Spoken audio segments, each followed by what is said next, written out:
he also is the #1 most admired senator in the United States Senate.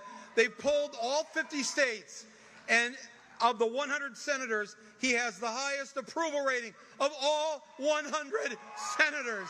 It's amazing.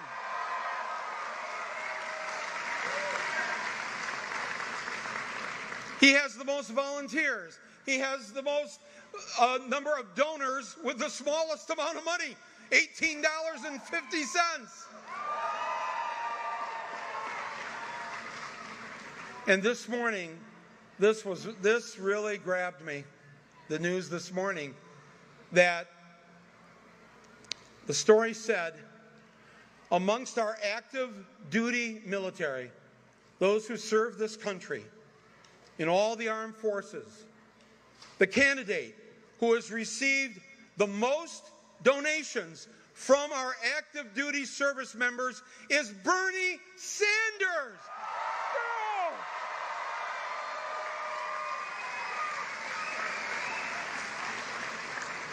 This is not surprising, though. What he has stood for, what he has fought for over the years.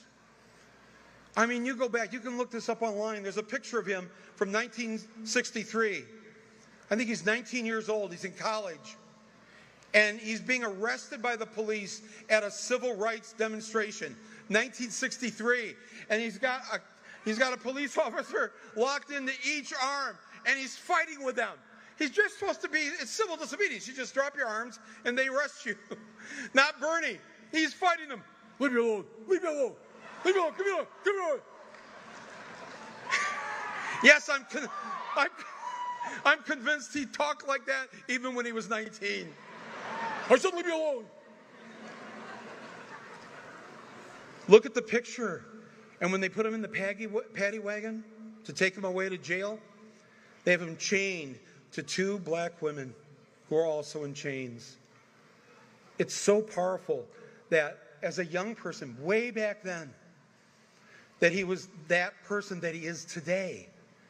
In 1972, just 3 years after the Stonewall Uprising, 1972, he writes this essay about how there should be no laws or anything discriminating people against people who love someone of their same gender. 1972! 1972!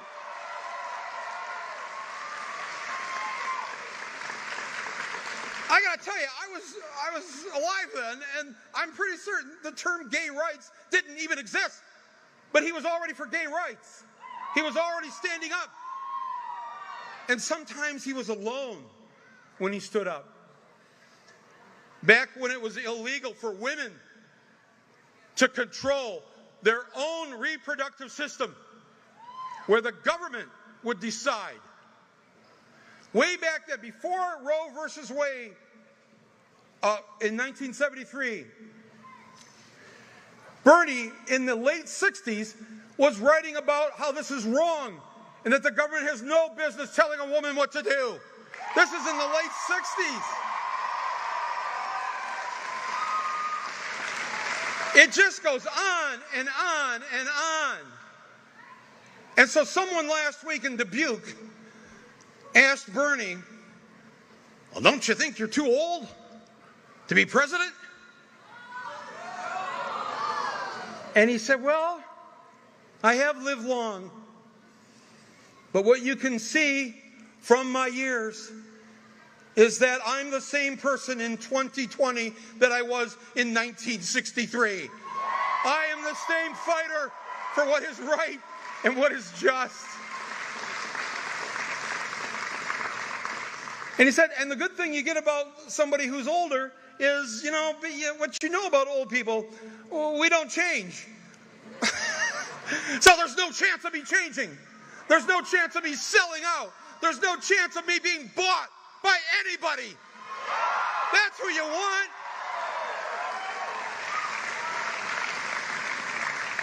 I watched that Dubuque thing and I thought, man, I'll tell you what's too old. $7.25 an hour. That's too old.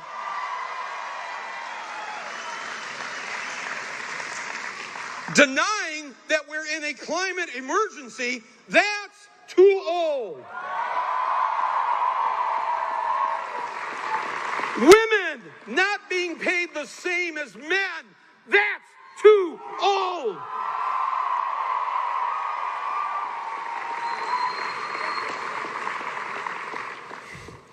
No, we need somebody who just didn't figure out what the difference is between right and wrong. We're so fortunate to have, it's the gift of the elders in him, because he has remained so consistent. We know what we're getting. And I have to tell you this because something happened today that kind of broke my heart, made me kind of angry all over again. You know, we've been out here on the trail here in Iowa for, at least for myself, for these last 10 days. And we've been stressing unity, supporting each other. We all got to come together at the end when the primaries are over and remove Donald J. Trump. So,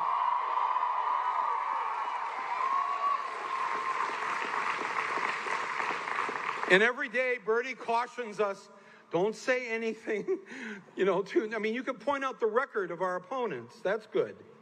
But don't trash the people that are my friends, that I work with, that we want them to come along and think about these issues in this way. And then I turned on the news this morning, and there's the DNC, the Democratic National Committee.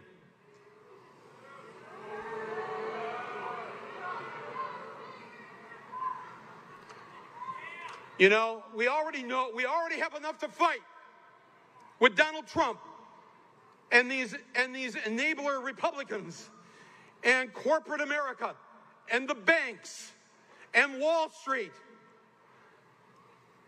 That's enough on our shoulders.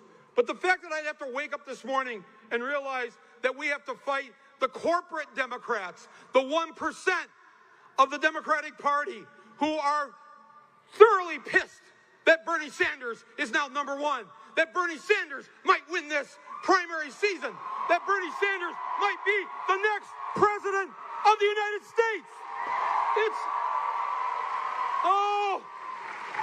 They're so upset. They're like asking each other, how the hell did this happen? Bernie wasn't supposed to win.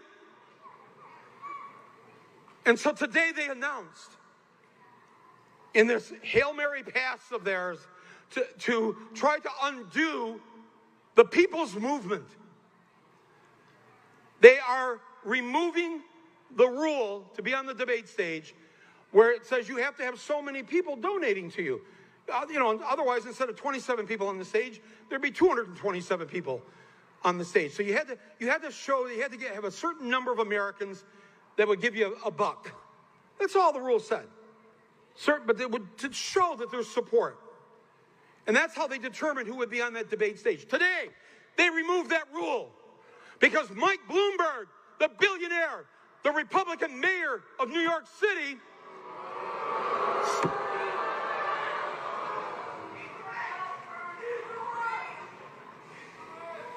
they're backstage going, oh God, what's he going to say? They removed it so that he could be in the next debate. He doesn't have to show he has any support amongst the American people. He can just buy his way onto the debate stage. And I got to tell you what's so disgusting about this. I watched the debate in Iowa here 2 weeks ago.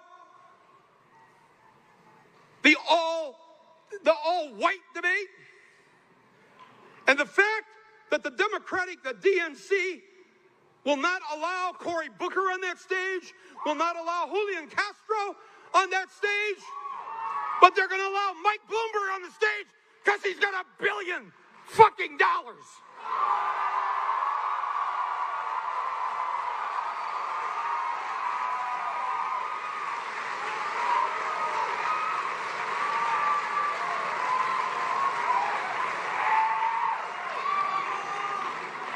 I'm sorry. Those days are over. Those days are over.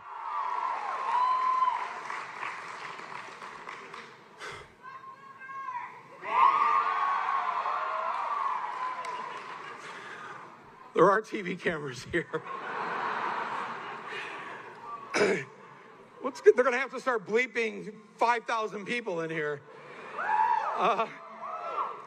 No, but you understand, right? And that's why, see, this is why on Monday we have to elect Bernie. Because if not, we're just stuck in the same old rut where the corporate Democrats, Goldman Sachs, becomes the #1 contributor to the person running for the Democratic nomination for President of the United States. We have to stop this. We don't get anywhere with it. Every time I saw the commercial for Joe Biden today on TV, and I'm like, it said, you know what he said? Vote for me. I'm the safe candidate. I'm your safe choice. I'm like, what? That's how low the bar is right now? You just have to be safe? You just don't have to be on work release. You're not on a list of offenders. You're just safe. I mean, seriously, if you're single and you're on Match.com or any of those dating sites, if you saw a guy write in his profile, I'm safe, whoa, you're not safe.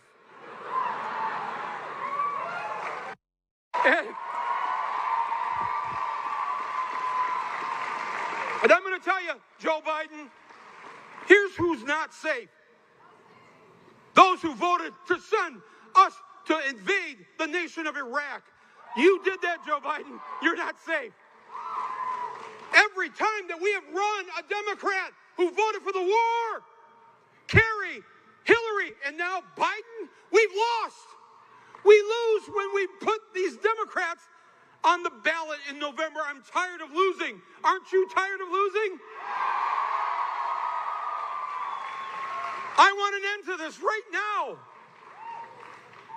I just don't know. It's, and they say, you know, something else I figured out this week here in Iowa. Bernie can't win. Bernie can't win. Bernie can't win. Bernie can't win. Well, I like Bernie, but he can't win. Really? Really? That's why he's #1 in all these polls. That's why he's the most beloved elected official in the country. That's why. No, I'll tell you, actually, I believe that's our only chance to win because we need a fighter in this race. We need the Trump stopper. We need the Trump slayer. We need the person who's going to end the madness, and that is Bernie Sanders.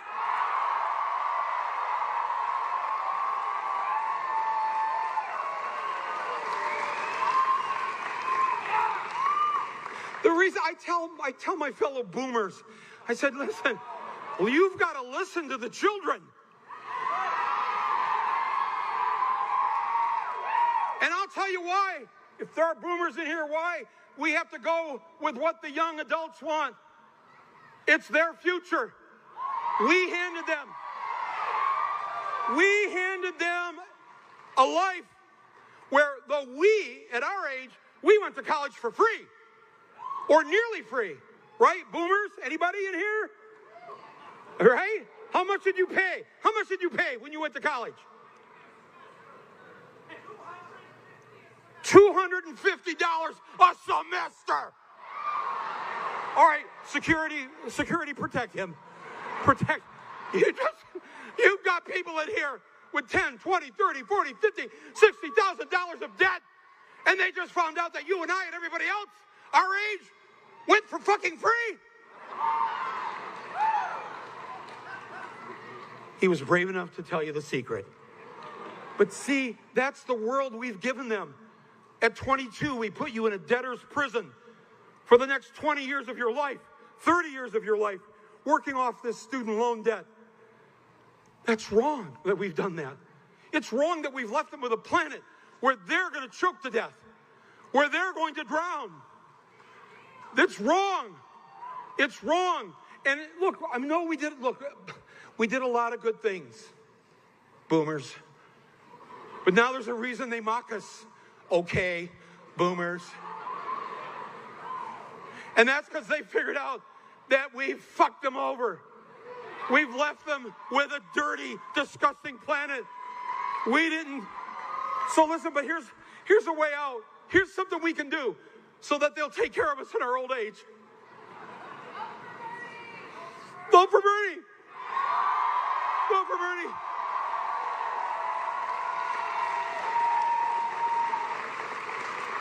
Tell your 20, 30, 40-year-old sons and daughters tonight when you leave here, call them up and say, you know what? I want to make it up to you. I want to you should be able to own a home, and you can't.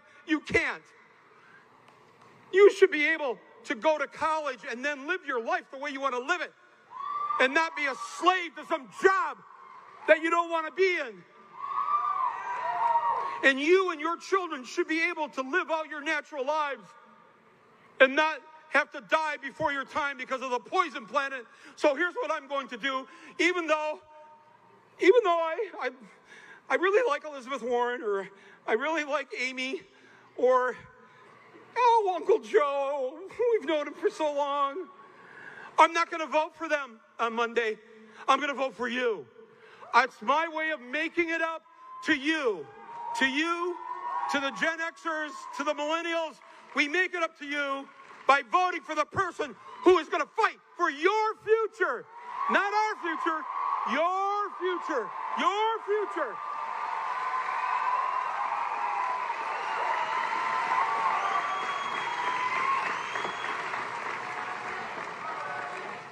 Bernie! Bernie! Bernie! Bernie! Bernie!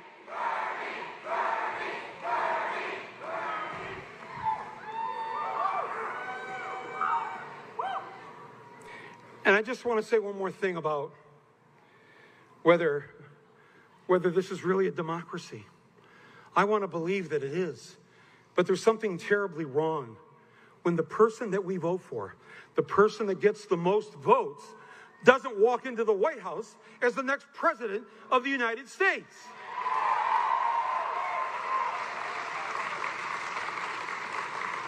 Twice in the last 20 years, the Democratic candidate won the majority of the votes, but didn't walk into the White House. Do you think the Republicans or Donald Trump, if they won the majority of votes, would settle for that?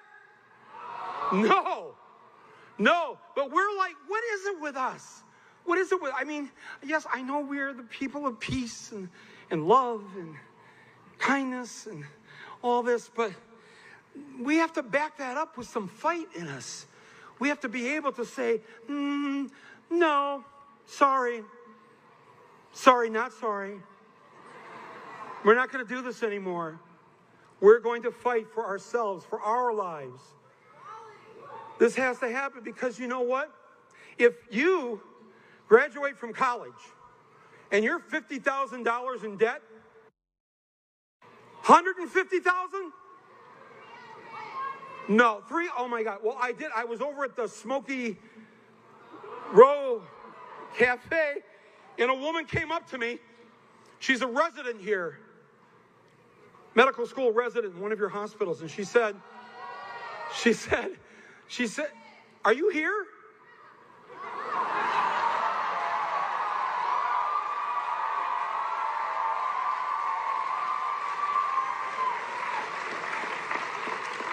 Only in Iowa. Everybody knows everybody. All right, I forgot your name. It was...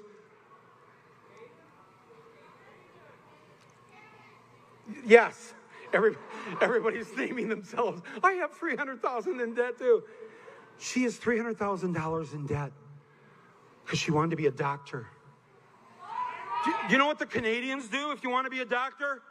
They not only is your 8 years of college free, they pay you to go to medical school.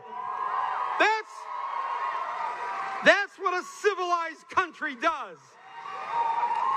And I'll tell you, I don't want any doctor being $300,000 in debt. I want them focusing completely on me. I want them to have no stress. I don't want them worrying about how they're going to pay the mortgage tomorrow when they're supposed to be worrying about me. Right? Don't we all want that? Do you want your doctor thinking about, fuck, I'm $300,000 in debt. I need the pharmaceuticals. No, this is wrong. We don't live in a free country when it's like this. We don't live in a free country when you get sick, you have to worry about losing your home. We don't live in a free country where the people that couldn't come here tonight because they can't afford child care, so they couldn't participate in the democratic political process simply because they have children and they're punished. They're punished for having children. That's not called freedom. That is not democracy. We have to change this, and Bernie Sanders is the only one of these candidates who's going to change that. He's the only one.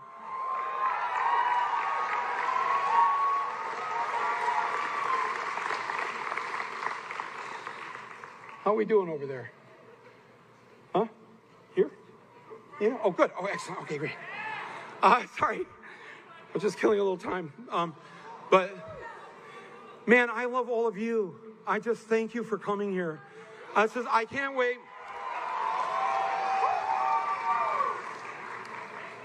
I can't wait to go back to Michigan and tell people that the Hawkeyes and the Cyclones and the Panthers. Who else? Who are they? At Clive University? No. The Bulldogs. Yes, of course. No, we've been everywhere. We went to the University of Northern Iowa. Oh my God, it's so great up there. And listen, Monday night, everybody, you know what your job is, right? You got to bring 10 people with you. You got to go right to the Bernie corner and caucus. We need you. The rest of the country needs you. We are all looking upon you. You made Barack Obama happen in 2008. You can make history happen again right here in the great state of Iowa. Let's bring on the co-chair of the Sanders campaign, the state senator from Ohio, Nina Turner.